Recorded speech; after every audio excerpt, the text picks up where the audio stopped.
Good evening, ladies and gentlemen. Welcome back to the TSRC Tin Top Series, Round 2, live from Canadian Tire Motorsport Park called Mosport.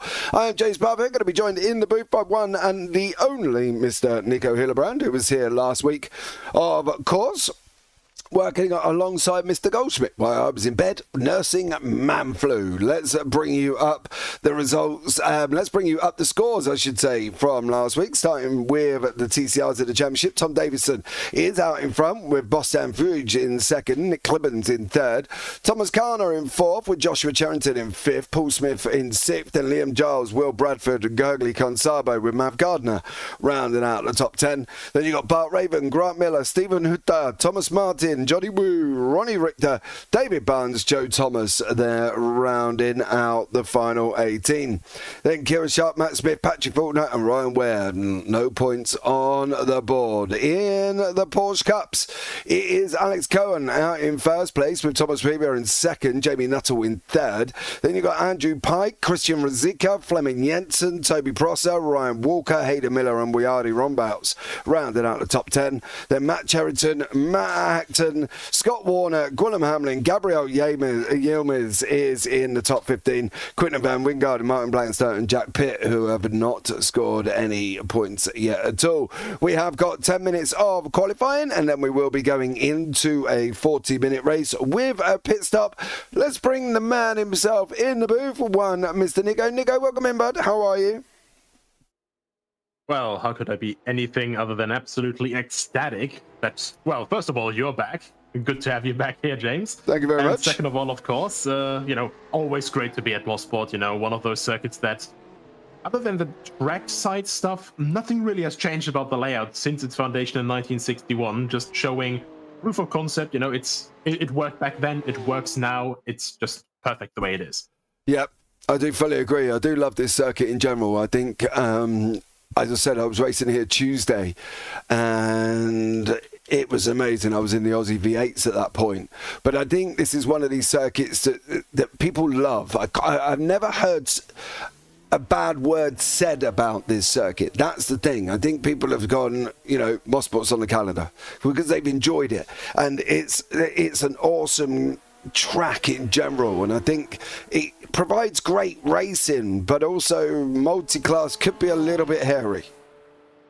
Absolutely. I mean, especially this first section here that we're seeing Thomas Pieber go through, turn 1, turn 2, turn 3. These are these really long radii corners where, of course, you can go side by side, but if you slightly misjudge your line, just have a little bit of side-by-side contact, or hell, even a bit of netcode, very, very quickly, you can just get sent onto the grass on the outside. This is still a scan where they didn't have the tarmac runoff on the outsides of turn 1 and turn 2 and turn 3. Well, turn 3 is still without tarmac runoff, but still, it's a very, very hairy situation that it's very unpleasant to be in. Yeah, I think that's the thing. I think, like we talked about before we went live, the hairiness of turn 2 is really quite scary. They don't really want to be on the outside of it, and the same with out at turn 8 up through the S's before they go into the final corner. Again, a very hairy corner, and I think overall this could be a couple of sites where we might see some issues. Yeah, absolutely. I mean, the circuit as well, it goes from really, really much space for yourself and others around you to very, very narrow, because you can see how wide the circuit here is, but also you drop down over the hill slightly off camber through Clayton, turn 2, and then over the crest here at Quebec. And it's pretty much just one line that's fast. So you're trying to go on that one line and trying to deviate from it the least as possible. If you're placing one tire wrong, you're quickly touching the grass, you're very, very quickly spinning off then. And right now, Pieber is doing an absolutely stellar job, placing his car exactly where he wants it. But with cars around you, and especially we have over 30 cars here today. I think we have, 33 in total. Especially with that big TCR field as well, this will be a very, very challenging task to go through traffic without losing too much time. think that's the thing, isn't it, for me? How are they going to manage the traffic at a tight circuit? Is it going to be all down Andretti straight away? Are we going to see it coming out of Quebec on the way to Moss? You know, that Moss is not very straightforward and easy at all as Pipo goes and puts it on pole position. Have a look here at the TCR. Where can I pick up? There we go. We'll go on board with Kieran Sharp for his first lap. Now, as he goes over the line. Turn one, you can drop it in, take a little bit of curb on the right-hand side. Anything to the right of that is there's some nasty little bumps out there. So you basically want to make sure you're to the left of the curb, and the same here as well. That bump there, just on the brow, on the crest, kind of wants to push you out right, so you've got to manage that corner properly. Turn three, again, you can bring it into the right-hand side, take the middle apex, off you go on the throttle now, run it all the way out as far as you can go to the left, and then you're coming under the Continental Bridge. Blind corner, just hang it straight in, drop it straight down. It will be some can do it flat, others will have to lift. I know in the V8s on Tuesday I did have to lift a little bit just to get to the rotation, get that smooth running through Moss, and that kind of, Nico, is the main part of the circuit done. You know, you've got that fast flowing turn 8 up through the S's, the left hander as well. There's going to be some swap and gear changes up through 8, 9 and 10. But at the end of the day, you've done the main part. You've survived Moss, which is one of the biggest deals. Yeah, 100%, especially because you have that really long and flowing and wide section in the first couple of corners. Then Moss gets extremely tight all of a sudden. This sort of almost a hairpin over two apexes pretty much, as we have it here down through the S's and now through whites. Really, really nice run here. Of course, fighting the front a little bit because, you know, it's a front-wheel drive car. Quite a lot of power, over 300 horsepower in these TCR cars. And the end of the entire lap here, it's quite flowing. It's quite wide as well. But in the racing situations, we saw it in the GT4s with this very community as well, how quickly you can run out of space and how very, very quickly we can see a car upside down or up on the tire wall. Yeah. No, I think that's the thing, isn't it? There's some very interesting ways that this can end up, and we're hoping that obviously from, you know, these guys it doesn't cause any problems. We're obviously going to be aware that there is. Grant Miller goes over the line to set his first time, believe, on the board. Then we've got Christian Ruzicka, who's in pole position in the Porsche Cup cars, on his way round the S's now through the right-hander. It's going to be a slight little break down the gears in third. Then you're going to try and let it roll. He might take second on the exit here, or he might take it in third. He's taking it in third, and away he goes over the line. 1:18.735 for Ruzicka at the moment. Great lap, 1:18.699. Martin Blankensteiner puts him up into second. Thomas Pieber just goes pole, and he's done his 3 laps very tight in the Porsche Cup, with Andrew Pike also doing his lap times as well. There's not many people left out on track who has not done the allotted 3 laps here, Nico, and at the moment Thomas Pieber is looking mighty. It is looking quite close still, though. It's only 1.6 tenths. Like right now, Kieran Sharp just went pole position in the TCRs. That's a hundredth of a second in front of Nick Clevens.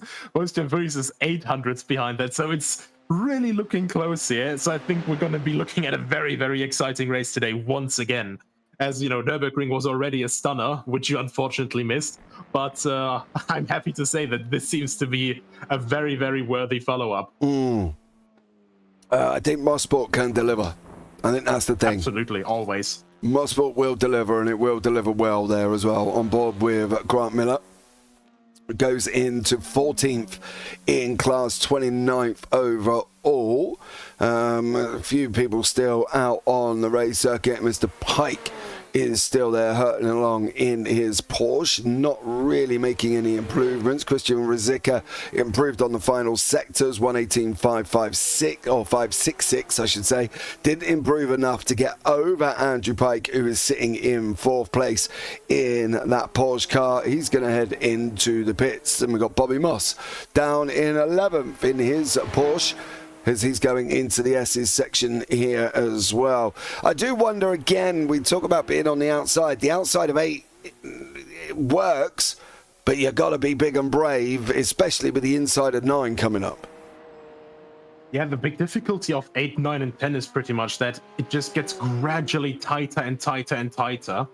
And very quickly you can just make a little bit of contact there. And if you have like something like a spin or even a spin in front of you or a slow car all of a sudden in front of you, it's incredibly difficult to slow the car down in a stable manner through that entire section, simply because you're carrying so much momentum. You're pretty much, it's really a bit of a contrast to itself. It's a bit of a, how would you say it? A contradiction.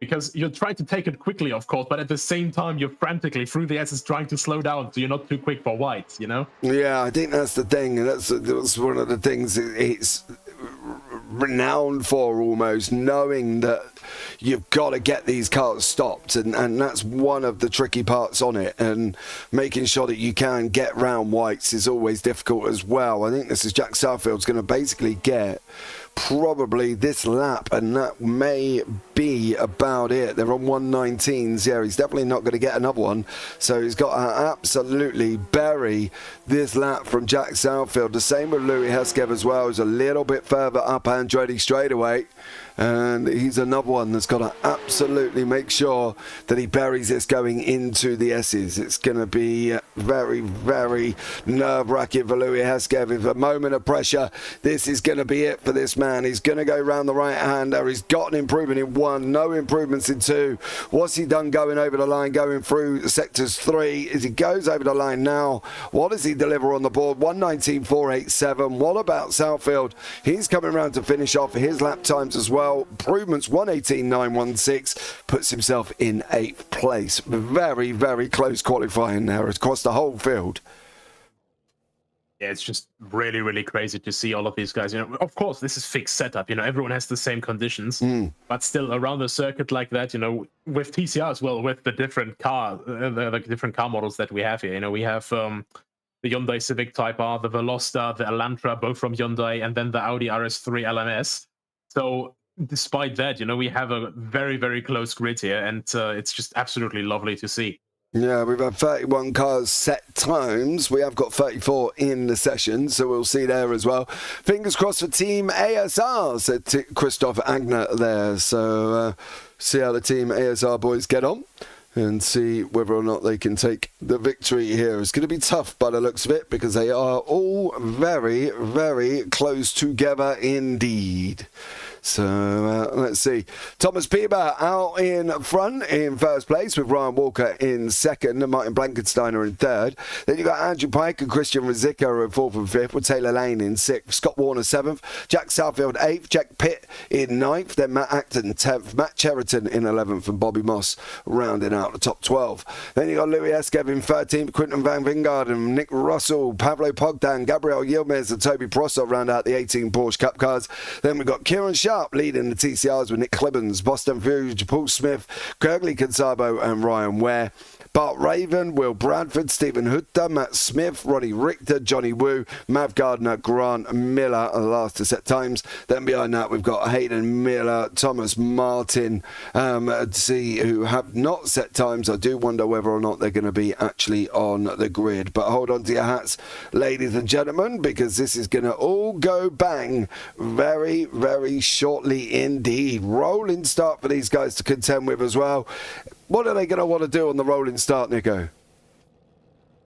Well, pretty much just keep it calm, keep it quiet. With the rolling start around here, it's still really, really tight. And you've got these high-speed corners pretty much at the beginning, which is just very inviting to take too wide from the get-go. Like, as long as you're pretty much like in the ref band here, you always want to try and go make it too wide. And despite the off-camber situation in Clayton that would just turn 2, you can still go up to 3 wide there, and in the braking zone to Quebec as well. But at some point, someone is going to try and be a bit over eager, to forget that you can't win the race on lap 1, and there could be an easy chance for a big incident. But these guys know each other, they respect each other on track, and they always deliver on great racing. So I'm sure that these guys will absolutely be completely fine and nothing bad will ever happen at all. I think that's my commentator's curse out of the way. No, you're a bit optimistic there as well.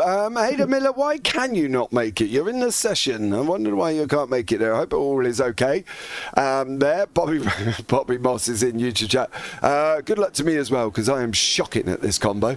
Well, that's going to bode well going into the race about now, Bobby. So, yeah, thanks very much for that. Let's hope that it doesn't all go a little bit wrong. But sitting on the pace lap at the moment in time, these guys chilling out, driving around, getting the tyres warm, do we reckon, Nico? And just hoping that it all goes well at the start. Yeah, I think everyone that's pretty good at warming up their tyres will be having a lot of a better time than, you know, those that have slight difficulties. That we can see some of the guys already doing some, you know, waving in the back. I mean, Waving as well, you know, our pole sitter, he was mentioning how difficult the circuit is on cold tires in the TCR. So I do like the fact that you said waving. Well, you know, in German we basically call it like wedeln, you know, so it's like sort of like waving your hand. Oh, okay.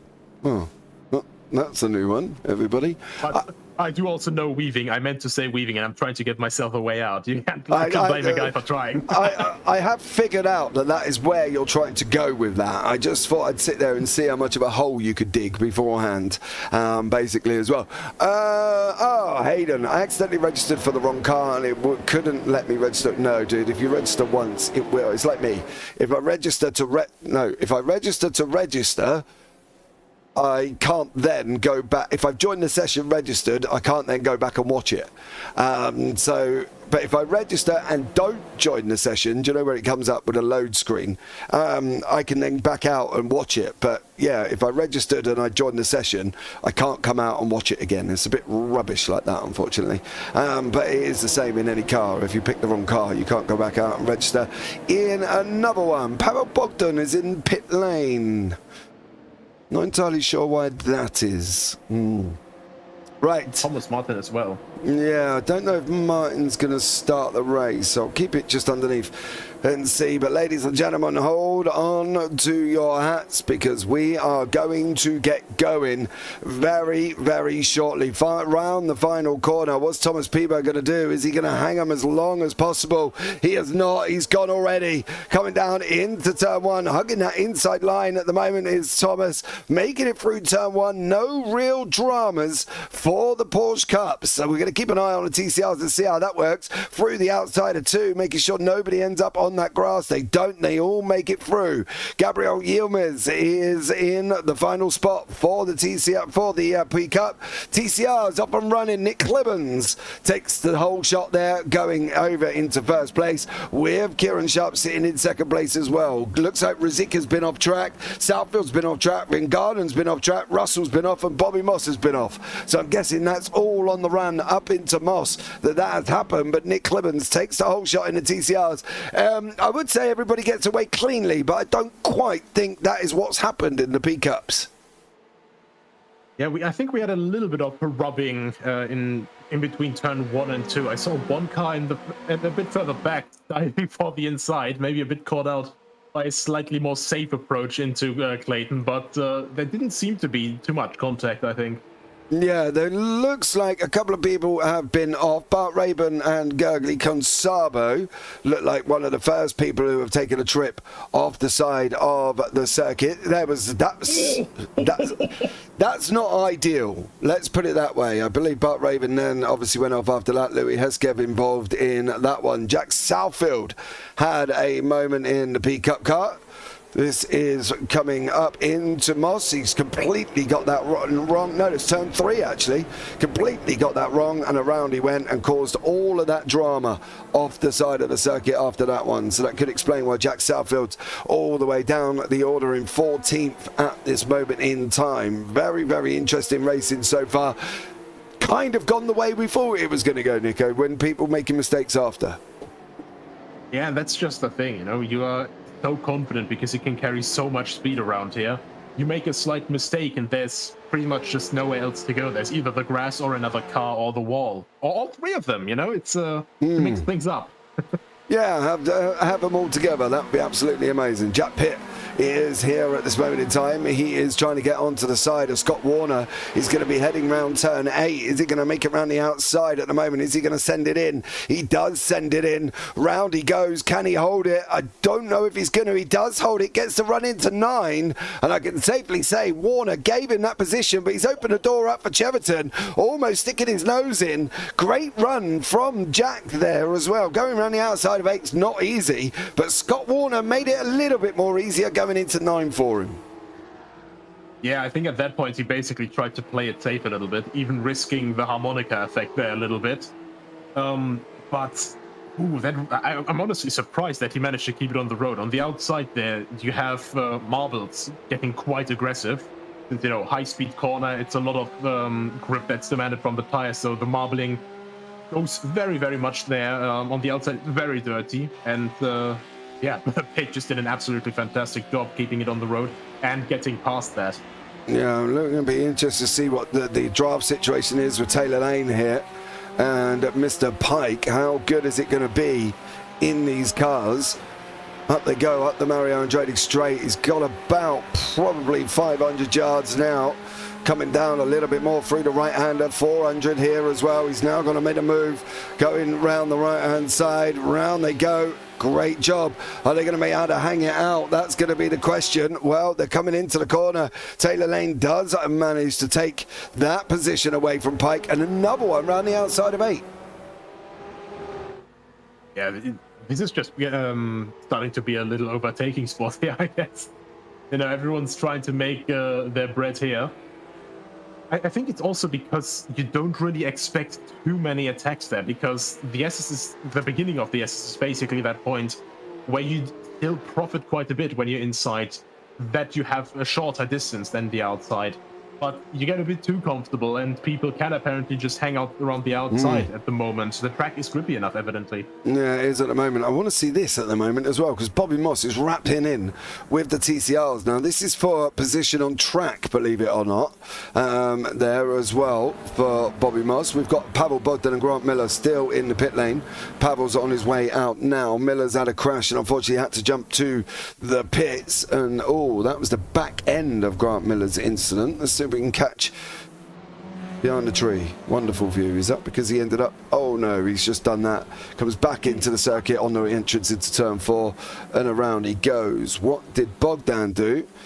And how did he end up in... Okay. So that's how he ended up jumping back into pit lane, as around he has gone currently at the moment. But Moss making his way through the TCRs. Paul Smith running there in the Crack Racing, chasing down Will Bradford, obviously also in the Crack Racing machine, as these guys are battling out for 6th and 7th in class. Nick Clibbons has got Kieran Sharp tucked up right behind him at the moment as well here, and is doing a great job trying to get past him. Is he going to be able to have the power in that Honda Civic at this moment in time, Nico?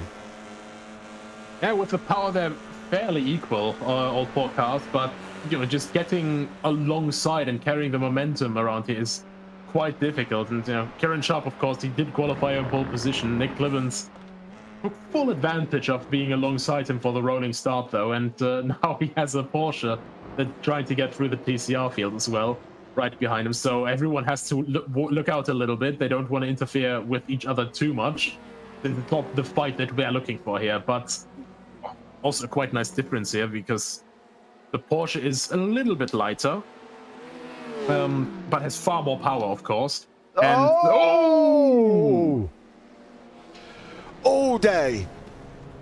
all day when you try and take a TCR that's going to naturally drift out there, Mr. Moss, you needed to make sure that you made it around that corner.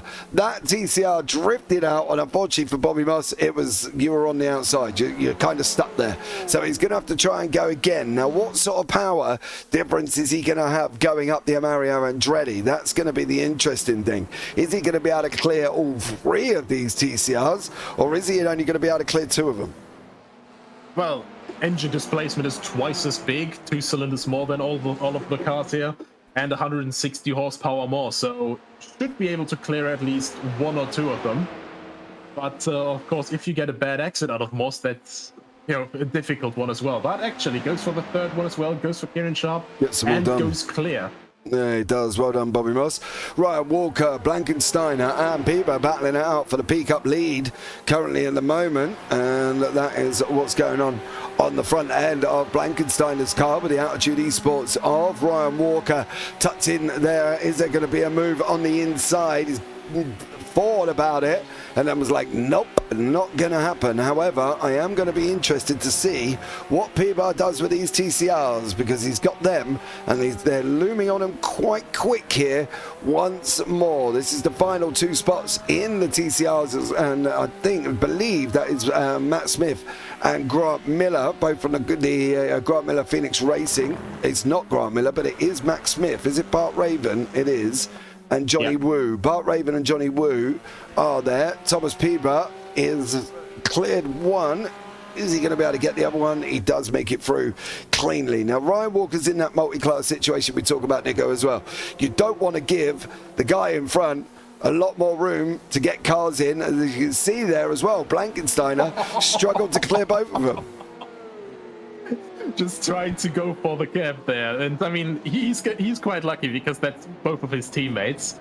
So Blankensteiner using the advantage of cracked racing, pretty much providing almost a third of the grid, I'd say, with I think like 9 or 10 cars they had last round. So it was quite funny because there was pretty much half the TCR grid on the same livery. So really good to see. But it's always about trying not to lose any time at all through that, but still giving each other enough breathing space so you don't have, what Nick Clibbins just had, for example, with Bobby Moss. Just a slight slide here, you go over the crest here, over the bump, you get dragged to the outside, and one of these TCRs will have more understeer than oversteer, but if it hits the bump wrong, of course, the rear end gets very light. You have to pin the throttle in, stay in there, but you will still slide wide. It's really, really difficult. And, when all of a sudden there's a Porsche on the outside, then there's a good chance there couldn't be one, and that's exactly what I mean, that exact situation there. Yeah, I think that's the thing. This circuit throws up a lot of everything, and for the P-Cups, they're going to have to be careful on that outside overtake. These cars are going to naturally wash out. They're going to naturally have their moments where they're going to want to try and go on the outside, and he's got to play it by half. But here we go from Clibbins in this Audi.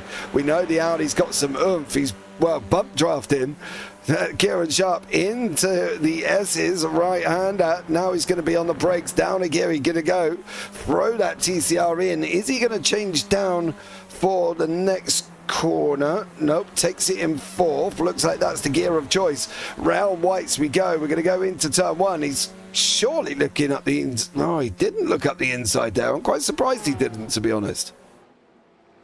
Yeah, you always have to know where you can get alongside properly, because these cars, of course, still have quite decent downforce. For the weight class and power class that they're in, they have very, very decent downforce, and of course these wonderful slick tires.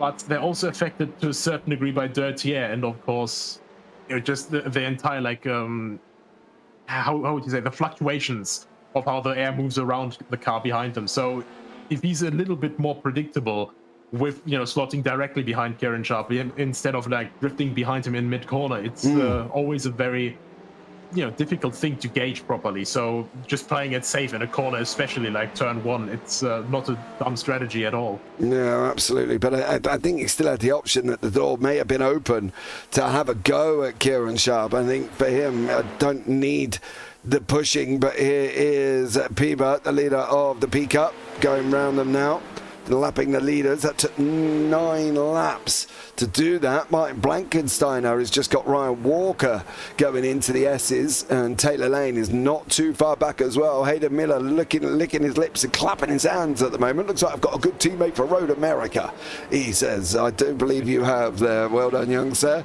Let's not leave it all to Taylor Lane, no. You know what I mean, Hayden? Pick up your fair share there, son, and see how they get on. But let's see how they get on when they're sitting here with TCRs spread across the racetrack. Blankensteiner trying to get through here. I do wonder whether or not it's gonna be round the outside. It is this time.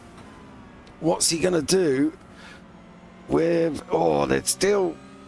The Clemens is still there. Sharp here. Go through. Allows him to take that line. Peacock's weaving. What's Lane going to do? Looking very outside there. No, make a decision. Make a decision. Oh. Wait.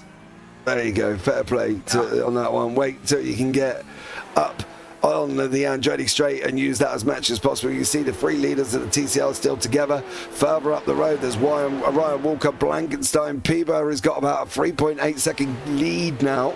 Not so much lucky down in the TCRs, but great racing from the P-Cups. Yeah, this is absolutely fantastic to watch. This gives me goosebumps. Reminds me of back in the day when American Le Mans Series was still a thing and they went here with the Le Mans prototypes also just slotting in between all of the different GT cars and other LMP2 cars and LMPC. It's basically just like that, just even faster. It's really, really great to watch. Yeah, this is a great car to drive. Have you ever driven this car in iRacing? Not in iRacing, but in R-Factor 2 and in Race Room as well. It's an awesome car to drive. Scary. It is in everything. It's very scary, but it is a great car to drive there as well. Christian van Vingarden having a nice little battle down here with Matt Acton from Matt Acton for photography in the Jägermeister car there in the bright orange. Used to be all the rage back a while ago when I was a wee whippersnapper. A long time ago, shall we say, on that one. But Andrew Pike is finding himself under pressure here from Jake Pitt, who is pressurising him right up behind him, going on to Andretti. And getting closer and closer, but I don't think quite yet able to make a move. Although, looking for the inside and finds it. Almost some contact there, but now he's on the outside for the next one. It's just a big brave moment. Yeah, just can't make it stick there. No. Tried, but just couldn't get it to hang and stay there, unfortunately. So he's going to have to try again over Mr. Andrew Pike once more. Settling down a little bit. We've got Ronnie Richter and Johnny Woo in the Porsche. Well, that's actually Pavel. No, that's not Pavel Bowden. Ronnie Richter in the Honda and Johnny Woo, I believe that's the Elantra he's in, not the Veloster, isn't it? He's in the Elantra, fighting out further down as well. So getting very, very tight throughout the field. Yeah, very, very fun combination. I mean, for me, I love TCR personally the most, mainly because I've driven the actual Civic TCR car before in real life, and I own a Veloster in real life, though not the TCR car, unfortunately. But both of them are absolutely great cars. The Elantra, of course, as well. More in the direction of trying to make a sedan with a longer wheelbase instead of the very compact car. But with that longer wheelbase, as you saw, it's also a lot nicer to actually catch these moments when, well, your rear end is trying to get away from you and you have to pin the throttle. Just like Johnny Woo was that time around. Absolutely. Because he did nearly lose his butt end. And unfortunately nearly caused him some problems. What's going on with Gurgley Consabo at the moment with Ryan Ware? Paul Smith, sorry, alongside Gurgley. Coming up here, going into the SE section, the 11 and 33, Consabo for Wild Things Racing, trying to go around the outside. No room on the exit there, and let's just say Paul Smith made sure he didn't have any room. Yeah, I think... what did this car do in front of them? Excuse me, 2 seconds, Nico, sorry, on that one. Did he bin that in the wall? Yes. Oh, he binned it in the middle of the circuit, then hits the wall, and then these guys have to go round. That was Gabriel Yilmaz, unfortunately for him, putting it in the wall. But Consabo, Smith, and still having a nice little battle out on the race circuit. Yeah, that's the nice little, not context, but the nice little difference between model variants. So it started basically with the i30, then the Veloster for America only at first, then also Europe, and now the Elantra as a worldwide car, but all these cars still have different characteristics, and I think personally I'd still prefer the Veloster around here, because especially around these winding turns and then Moss Corner, slightly shorter wheelbase, slightly lower to the ground, you're a little bit more agile, so to say, instead of stable. But you can also see that extra stability of the Elantra gives Gonzalo a little bit more courage to attack into the S's, getting a little bit closer there, bit by bit, and catching up to the rear of that Veloster. Yeah, we've still got the I-30 in the BTCC. Obviously, over here, the British Touring Car Championship, if you are aware. I would love to see some new cars come into TCRs. I've got to be honest, there's a good few decent manufacturers out there. BMW, the Fords, the Toyotas over here in the UK. And I think they would be a great addition to the service. The only problem, obviously, now is obviously within the BTCC, we've got the hybrid that allows them to use a hybrid system. So I think it could be interesting to see how they're going to develop that if they do. But Matt Cheverton and Christian Ruzicka are literally nose to tail. Yeah, and these, of course, in the same car, same setup. I'd say also same fuel load, because I think they all start on 38 liters at the beginning of the race. So we'll have one fuel stop per race generally. And Matt Cheverton is just trying to get, before the fuel stops, trying to get Ruzicka into a bit of a mistake, maybe. Ooh, it's always a little bit frightening when you see that shot of turn 2 and the car going a bit further to the outside, because you know how much it drops off. Would you save fuel? Would you be fuel saving? I think it's depending. But I think I would play it similarly to the leaders in TCR right now. So Kieran Sharp, Nick Clibbins, they're trying to basically just get away from Bastian Fuis right now.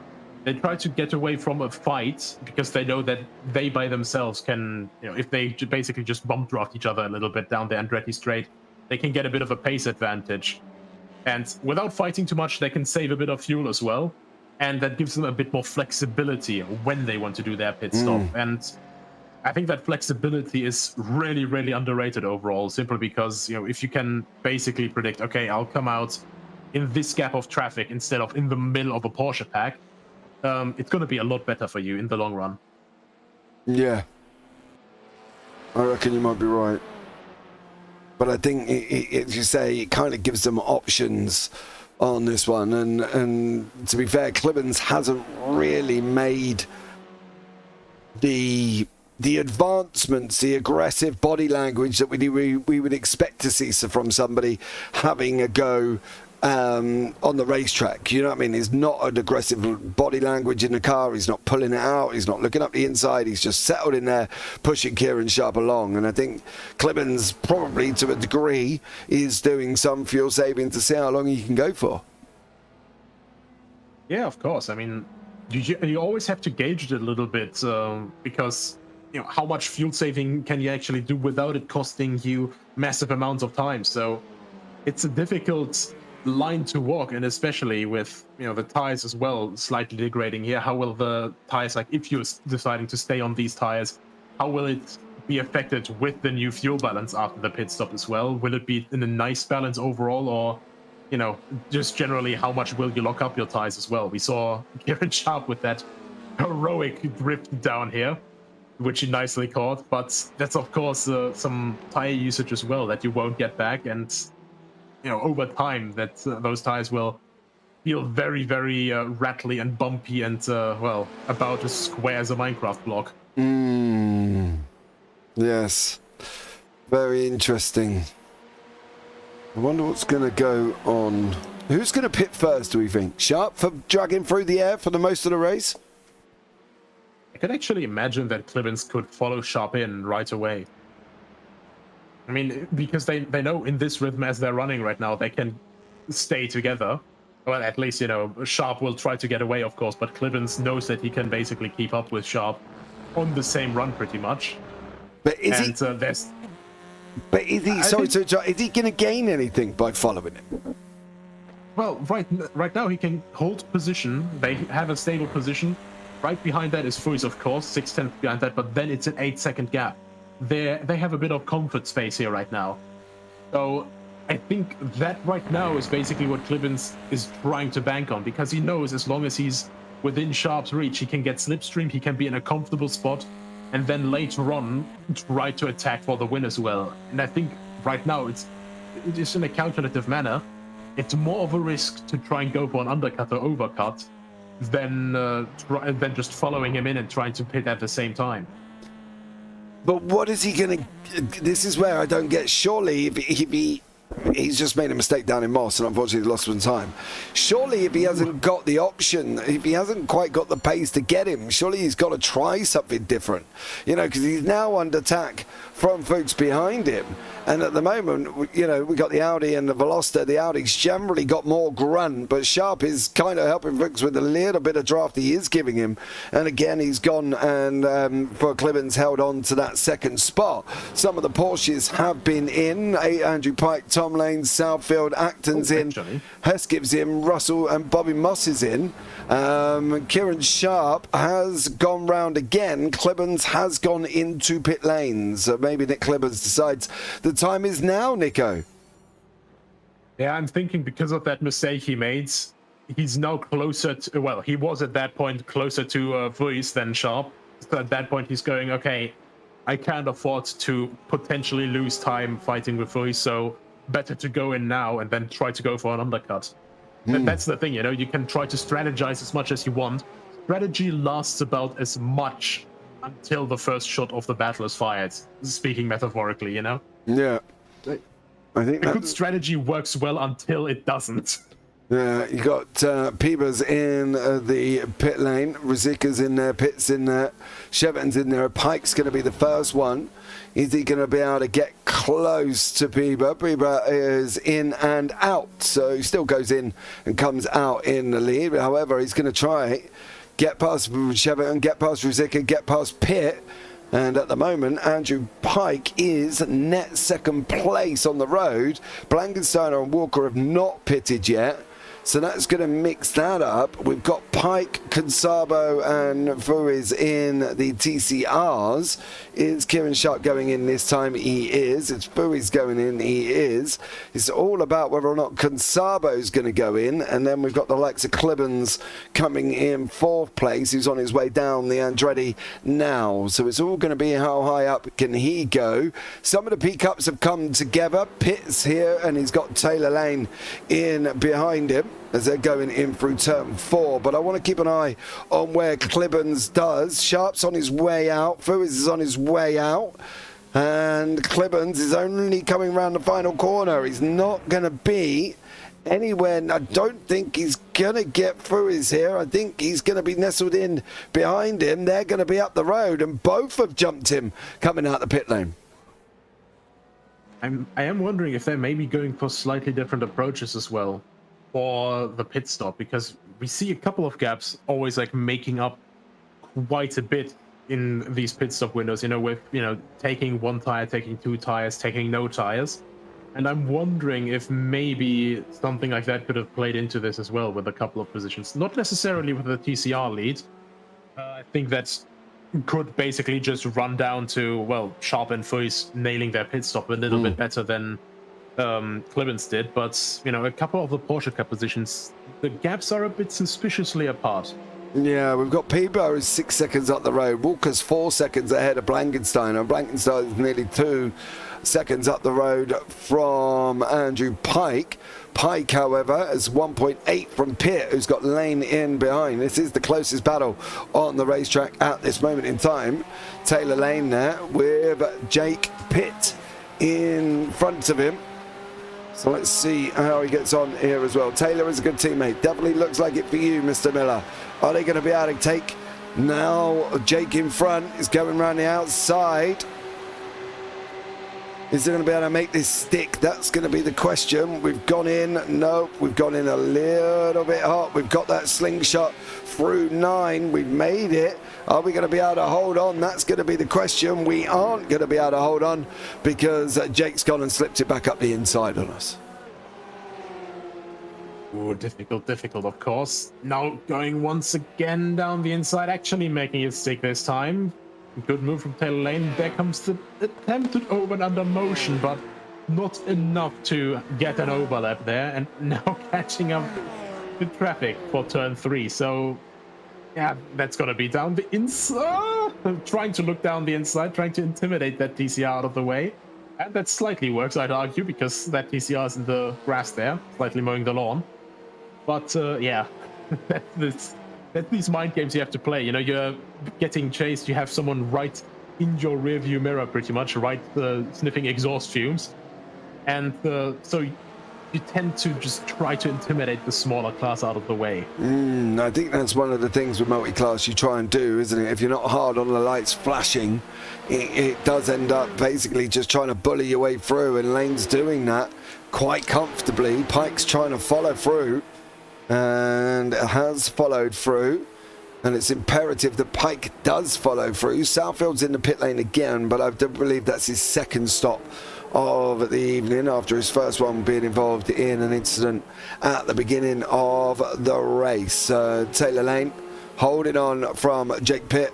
Jake doing a great job chasing him down here and seeing how they get on. Closest battle on track, Nico, and we've got about just coming up to 11 minutes remaining. And, well, it's just one of these moments again. I always say this basically on every broadcast, you know, but where did the time go? Because, you know, we just watch these guys race. It's always great to watch, and all of a sudden 30 out of 40 minutes are basically gone already. Absolutely. Sorry, you caught me mid-mouthful of drink then at that point. I got really caught out. I thought you were going to go a little bit longer, and then you stopped. I was like, oh, right. Quick swallow. Oh, trust me, I was trying. But there you go. God. Oh, got a little bit wrong towards the end of this one. But there you go. 10, coming up to 10 minutes remaining. Jake Pitt now 8 attempts back from Taylor Lane. Christian Rosica 8 attempts back from him. Acton is close here with Scott Warner. And Matt's there with Scott Warner in front. So this is the battle for 8th and 9th in class. Southfield's gone down the order. I don't know if he's had another form of drama. Oh, he did have a drama. Oh, man. And he goes, bang. Turn 3, unfortunately, for Southfield, putting back in pit lane. You can't do that. You need to be careful, Mr. Warner, because there is a nasty bump on the inside of that curb. It's almost like it's a part of the racetrack they forgot to pave. And you go over it to the right of the curb, and it's just like, boom. You know what I mean? And you're like, okay, can't do that again. And it's so bumpy on that inside of that turn 1. It's like the repave they did at Silverstone a couple of years back, where MotoGP literally went, well, why is it worse than before? We can't race this. Yeah. It's so weird because it is. Oh, Warner! Ooh. Got it all wrong. It out of the wall. Yeah, got it all wrong. Unfortunately, that battle's gone out the window. Let's go back to Lane and Pitt. They're still fighting it out here. We've lost Bogdan Yilmaz, Prosser, and obviously Miller didn't take to the start so far. Unfortunately for that, but it is the overalls. You can see right the way down to 25th place currently at this moment in time, and a nice bit of action taking shape here from all of these guys. And Kieran Sharp leading the TCRs by about 3 seconds at this moment in time, and Pitt's just got that all wrong. Turn 2. And that battle goes as well. So I'm not doing well with battles here at the moment, Nico. Everyone will pop onto. It ends up that they end up running wide. Well, you know, as a replacement for the commentator's curse, we now have the broadcaster's curse. We do have Nick Clibbins that's slightly close in on Bastian Fuis now. But so just under a second there. And, well, also a lot of traffic here. Oh, boy. That brought it down quick. The battle up now. Yeah. There we are. They brought it down quite quick this time around, as there was a big moment for Fuis. And unfortunately, he did put himself into a bit of a rough one. Clibbins is going to come at him in that Audi. Is he going to be able to get through this time, or is he going to push him along? Surely he's got to be aggressive this time, Nick. Round the outside. He's got to do it this time, hasn't he? He's only got 8 minutes to go. Yeah, I think at this point, I think Clemens might be trying to still push him along, get a little bit closer to Sharp together, but at this point, 3.8, 3.6 seconds, that's not a gap that you can overcome so easily. So I think Clemens would be best to just try to do damage limitation in this situation and just get past Fuis, because, of course, as well, in the championship standings right now, Fuis is 5 points ahead of Clemens. And, well, Clemens, if he would currently get it, we have pretty much 5-point difference between their positions right now. If Clemens can get ahead, they would score the same way, but bonus point there. Actually, sorry, they would actually pretty much just swap around. So they would basically still have the same points. Sorry, it's because right now Clemens would have fastest lap in class as well. Because I love mathematics. This is why I don't try and do it while I'm broadcasting, mate. I'm commentating. I get it all wrong. And I just get it horribly wrong, like I did. I was almost right on Tuesday night. Almost.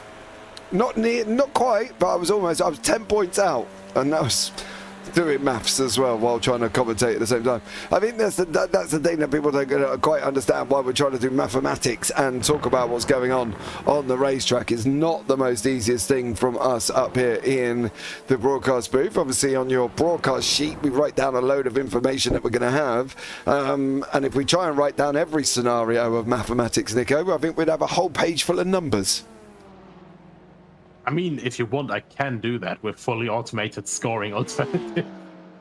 That'll do. Send it over. We'll talk about it after. All right. Next race. Yeah. For the season finale. Yeah, send it over. We'll get all propositions written down and done there. I hate Excel spreadsheets. Trying to do anything on them drives me crazy. Oh, I love Clemens is going to try and going down the outside of turn 3. No, did not make it through. I almost thought he was going to there. Nick's now looking a little bit more aggressive. He's trying to find, it seems like he's got a little bit more urgency coming into the final 5 minutes. Yeah, switching strategies for sure. I think that was also fully supposed to work, but at the exit of Quebec, the shorter lane is just way, way faster there. Now, though, down the Marie-Andretti straightaway, that isn't really straight. Catching a lot of slipstream, maybe try to do a move in the S's this time, but still too far away, I'd say, right now. He's going to try and hang it, though. Let it run. Keep the grip. Now he's got the option of going on the inside. Nope, not this time for Clemens either. And unfortunately, he's going to have to sit in there again for probably a little bit over half a lap, unless he has to go down the Andretti. But it's looking fairly tied up in the Porsches, with Thomas Pieper out in front by literally 9.3 seconds. And that, unfortunately, going off the side of the circuit in the background was Mr. Southfield again.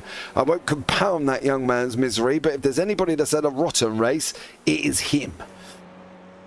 Yeah, not a great time that he's having. Big shame as well, because his fastest lap, of course, his peak pace looked very, very good. So if misfortune hadn't hit him in the beginning laps, then we could have seen a very, very different race at the front, for sure. I agree. Clemens. That's too much curb. Yeah, going to stunt his, I was going to say stunt his growth, but you know what I mean. Not stunt his growth. Kill his momentum out of there. That's the one. There you go. I'll let the professionals speak. Well done, Nico. Oh, no, going on the run up the Mario track. He's a little bit further back. Leader of P-Cups is on his way into Moss. He's got 6th place man TCR's Will Bradford in front of him. He should clear him quite comfortably. Going round in a 1:18. He's going to get another 2, maybe 3 more laps in here for Pieper, but Clemens has closed the gap once more. I'm really wondering, maybe Clemens just preserved his tires a little bit better at the beginning, or maybe Boyce just tried too hard to keep up with Sharp and Clemens at the beginning, but there's a definite, Clemens keeps making minor mistakes there, but he seems to still have far better cornering grip than Boyce right now, so this is always really noticeable. Here in the corner as well, he feels a lot more comfortable to go late on the brakes, trying to make these later moves. But just getting a clean line, trying to drive opposing lines to Clibbins ahead, trying to get a better view of the racetrack ahead. He keeps getting into these sloppy corners there.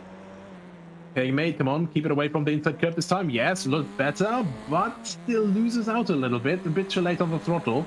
And once again, there's just this huge gap onto the Mario Andretti straightaway that he can't quite use to his advantage. Is he not getting the roll out of 4? And I mean, I found you've got to let the car roll round that corner. You can't force the corner in the car. If you force the corner in the car, it's going to be all wrong.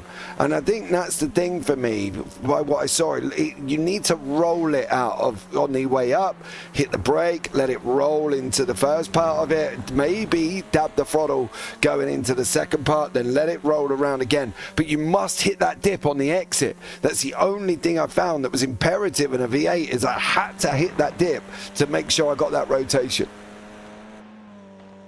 And the difference here is that these cars are a bit more compact, and with the front-wheel drive, it's, ironically enough, quite similar to driving a rear-engine Porsche. You just lift off to get a little bit more turn in. Just, get in the front-wheel drive, get the pull away from the front, get the understeer away, and in the Porsche, you're basically just trying to, load up the front a little bit from the rear-wheel drive. But yeah, Clibbins just really struggling right now to get properly on the back of Puis, and once again quite close.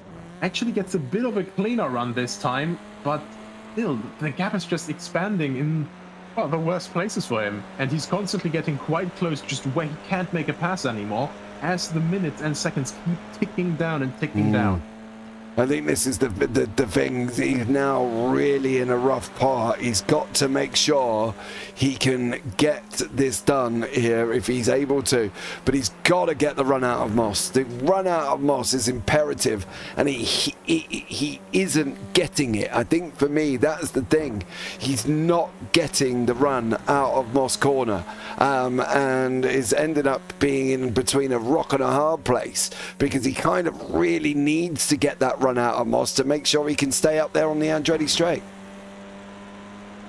And that's difficult to make right now as well. And now also hitting traffic in the worst place there for Clibbins. Tries to leave a little bit of space on the inside for, I think that was a Honda there. And of course, now goes a bit too deep in there, gets forced on the wider line, and there comes another Porsche as well. And another Porsche. This could actually play to Clibbins' advantage here. Yep. Yeah, we are right back on the back of him. Yeah, but now, can he get the run down? That's the question. Can he get the run out as we're going on to the final lap here for Thomas Peebar, is on his way out of Moss. He's coming up behind these two cars at this moment in time. If these guys go round, they might be able to get one more lap to have a go, but they've got to stay in front of this man who is coming at them at a rapid rate of knots here. These guys going into turns 8 into the S's, they should stay in front for one more lap, but Thomas Peebar is on his way round. Oh dearie me, this is going to be mightily close. These guys should get one more lap in, but Thomas Peebar is going to come and win the P Cup here this evening, absolutely dominated by 11.6 seconds. Great win over Ryan Walker, who will be in second place. Great job for these guys. Blankensteiner takes in third, and we go down to the TCRs, where it should be Kieran Sharp winning the TCRs. But what about this battle here? Is it over? Maybe a little bit. It looks a bit stressed there, I'm not gonna lie. But the question is, like, even without traffic now, Puis was having some grip issues, especially on that later part. Goes a bit deep there again, and there's that Audi once again just flying in, but once again just missing the entire pull out of the corner there, just pretty much bogging down just in the middle of Moss.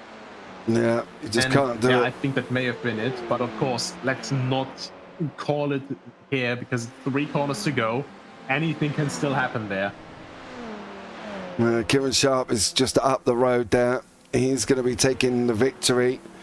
There's got to be a send and a half, I think, for Clibbons going into Whites if he can. I don't believe he's going to. Kieran Sharp is going to wrap up the TCRs. He's going to take that victory in the TCRs. Did Fuchs hang on? He did over Clibbons there. Not really got it coming out of 4. I think that was probably where Clibbons' main problem was. Yeah, this is just one of these difficulties about Mosport. This is why everyone loves this track and loves coming back here. You don't have to necessarily make a big mistake, but a smaller mistake or 2 small mistakes just punish you so much, because it's a circuit that rewards clean driving, that rewards consistent driving. And especially in race situations, if you get a little bit heated, a little bit distracted, you can very easily just lose that consistency for even a moment. And then the track bites back. It's, just one of these driving challenges. It's not necessarily very long. There's not really, too many super mega iconic corners and stuff, but it's just a fantastic and fun compact package. Yeah, it definitely is. Let's bring you up the results for the race here this evening. Thomas Pieber is in first place in the P Cup. Ryan Walker second. Martin Blankenstone third. Andrew Pike in fourth. Taylor Lane finished in fifth. We will have a chat with Taylor shortly. Christian Rizzico in sixth. Jack Pitt in seventh. Matt Cheverton in eighth. Matt Acton in ninth. Louis Hesketh 10th. Nick Russell, Scott Warner, Bobby Moss, Quinton Van Vingarden in 14th. Kieran Sharp wraps up the TCRs with Bastian Fuis in behind. Nick Clibbons rounds off the podium for them in 16th. 15th, 16th and 17th overall, first, second and third in class. Ryan Ware in 18th, Gergely Consabo 19th, Will Bradford 20th. Then you've got Paul Smith, Stephen Hood, Bart Raven, Matt Gardner, Johnny Wu, Ronnie Richter, Grant Miller and Matt Smith further down. Jack Southfield had just... Well, yeah, poor old Jack just give up. It was rotten. Pavel Bogdan, Gabriel Yilmaz, Thomas Prosser and Hayden Miller, Thomas Martin did not take to the start. Let's have a chat with Taylor Lane, finished in 5th place on the road. Taylor, welcome in. How are you? I'm good, thanks. Yourselves? I'm very well, mate. I'm not too bad at all. How was it out there for you? I wasn't expecting much tonight. I obviously missed last round, but didn't have much time to practice, so came into this with only 5 laps of practice. So to be top 5, I'm happy with that. I'm annoyed that I lost the podium coming into the pit. So I was trying to find bite point on the clutch, and then the pit stop finished, and the thing just jumped forward and stalled. So I lost a few places with that. So yeah, overall very happy with it. Yeah, let's be real though, Taylor. It's Mosport. We all know Mosport. We don't need a lot of practice, do we? Nah, I've done plenty of laps around here in the prototypes, and I'm surprised. I don't know if this setup was built by anyone, but if it was, hats off to them, because they made this car not feel as bad as it usually does. Well, yeah. This car. Yeah, absolutely. I think this car can be, what's the word I'm looking for? Temperamental. Maybe might be the word. That's putting it quite lightly. Well, I've got to be, haven't I? I can't be too, you know what I mean? I can't be too open with my expressions of what this car probably would be at Mosport normally. But yeah, great job. Biased. Yeah, exactly. Going into Road America though, Taylor, again, another circuit we all know. We are, going in. Is practice really needed? If the car feels like it did tonight, then I could probably do another 5 laps and be ready. But I'm looking forward to the final round. So yeah, Road America is a good track, so it could be good for some good racing there. Yeah, how do you think you're going to get on at Road America? It's difficult to say because I wasn't expecting much tonight. But the guys in the top sort of 3 or 4, they've got some decent pace. So I think it's anyone's to take, really. Okay, mate. Well, good luck. Let's see how you get on Road America. Anyone you want to shout out before we let you go? Yeah, I'd like to give a big shout out to my team for staying the Nomad. I'd also like to give a shout out to my teammate who signed up in the wrong car, unfortunately, tonight, so he missed out. Hayden. Yes. I think he's watching the stream, but give him a big shout out. Somebody's just called him a plonker. He is a plonker. Politely putting it, you're Rodney. Hayden. So, you know, we'll safely say he called him a plonker on that one. Taylor, thank you so much for joining us. Look forward to seeing you next week. Thank you. Take care, guys. Take care.